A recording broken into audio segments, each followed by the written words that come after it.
This is Mitchel Zoler from Global Medical News Network. I'm at the annual meeting of the European Congress of Rheumatology in Copenhagen. I'm speaking with Dr. Laurie Tucker, who's a pediatric rheumatologist at BC Children's Hospital in Vancouver. And Dr. Tucker was just speaking at a session about SLE in children and how it develops in children and might differ from adult-onset SLE. And Dr. Tucker, you were talking about some data that you published last year looking at the juvenile-onset cases. Those cases were affected by renal and neurologic complications, especially compared to the adults? Yeah, that's correct. And this is an interesting population. These are all adult patients in the study, and we compared a group of patients who had onset of their disease between ages 13 and 17 years to a group of patients who had onset of their disease between 19 and 48 years. And what we found, and the mean follow-up was about 4 years, was that if you looked at the damage in different organ systems, that the juvenile onset patients clearly had more damage in certain systems, the renal, neuropsychiatric systems particularly, and a higher rate of end-stage renal disease.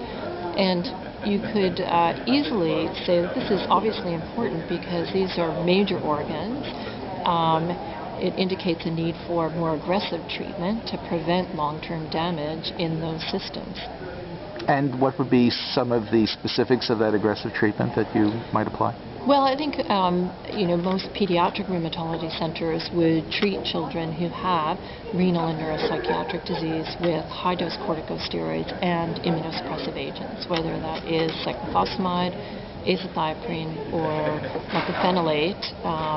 But these would be applied early in the time in the disease activity. Mm-hmm, mm-hmm. And that usually seems to have a positive impact on these patients? Well, most patients respond to these courses of treatment, but I think the difficulty is that if you're 14 when you get your lupus, you have a lot longer to go with your lupus than if you're 40 when you get lupus. Right. And lupus is a disease that flares.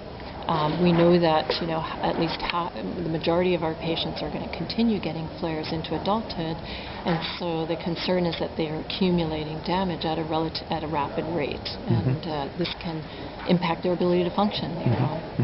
And so would also an additional message be that if you have an adult who you know has had childhood onset lupus, to particularly be on the lookout for these kinds of complications? Yes, I think these patients require more careful scrutiny and more careful follow-up over a long period of time. This is Mitchel Zoler from Global Medical News Network.